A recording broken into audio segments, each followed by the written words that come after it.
حضور نے فرمایا ہر نبی علیہ الصلوۃ والسلام کے 2 خلیفہ ہوتے ہیں، ہر نبی کے 2 خلیفہ ہوتے ہیں، ایک آسمان میں ہوتا ہے، ایک زمین میں ہوتا ہے، ایک آسمان میں اور ایک زمین میں۔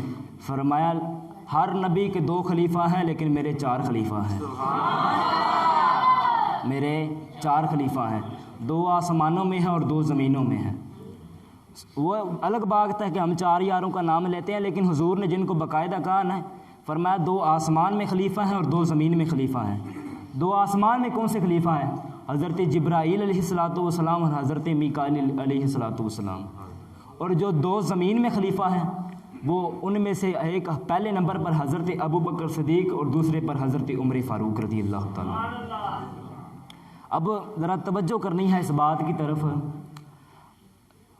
جو نبی علیہ السلام کے 2 خلیفہ آسمانوں میں ہیں وہ تو زندہ ہیں، وہ زندہ ہیں، فرشتے جو ہوئے وہ زندہ ہیں، اور جو 2 خلیفہ زمین میں ہیں وہ کیوں ہیں، ان کا کیا معاملہ ہے؟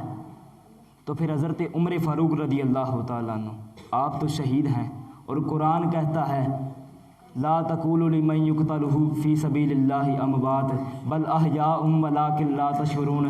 فرمایا جڑے اللہ دی راہ 'چ شہید ہو گئے، جڑے اللہ دی راہ دے وچ جنہاں دیاں روحاں نکل گئیاں، جڑے اللہ دی راہ دے وچ شہید ہو گئے او زندہ نے۔ پتہ چلیا عمر پاک زندہ نے۔ اب حضرت ابوبکر صدیق کی طرف آتے ہیں۔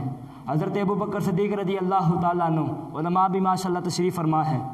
علماء نے لکھا ہے کہ آپ کے وصال کا ایک سبب یہ بھی تھا کہ جو وہ غار ثور کے اندر سانپ نے ڈسا تھا نا، اس کا زہر پلٹ کے آیا تھا، اس کا زہر پلٹ کے آیا تھا، اس وجہ سے آپ دنیا سے رخصت ہوئے۔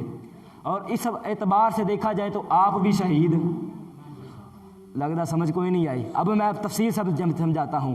حضور علیہ الصلوۃ والسلام نے فرمایا میرے 4 خلیفہ ہیں، 2 آسمانوں میں ہیں، 2 زمینوں میں ہیں۔ آسمانوں میں 2 فرشتے ہیں، وہ بھی زندہ ہیں، 2 زمین کے اندر ہیں، وہ دونوں شہید ہیں۔ اور قرآن کہتا ہے لا تقولوا لمن يقتل في سبيل الله اموات بل احياء ولكن لا تشعرون۔ فرمایا جو اللہ کی راہ میں شہید ہو جاتے ہیں وہ بھی زندہ ہیں۔ پتہ چلا جو نبی کے 4 خلیفہ ہیں وہ چاروں کے چاروں زندہ ہیں۔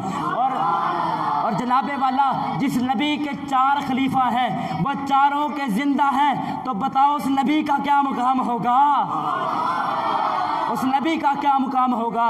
اس لیے تو اعلیٰ حضرت نے قلم اٹھائی، اعلیٰ حضرت کا قلم چلتا ہے تو اعلیٰ حضرت فرماتے ہیں تو زندہ ہے واللہ، تو زندہ ہے واللہ، تو زندہ ہے واللہ، تو زندہ ہے واللہ۔ میرے چشم عالم سے چھپ جانے والے، میں کہوں گا اعلیٰ حضرت نے یہ شعر حضور کے لیے نہیں خاص کیا بلکہ آپ کے خلیفہ کے لیے بھی لکھا ہے کہ یہ ہماری آنکھیں ہیں جو دیکھ نہیں پاتی، لیکن حضور کے خلیفہ بھی زندہ ہیں، حضور خود بھی زندہ ہیں۔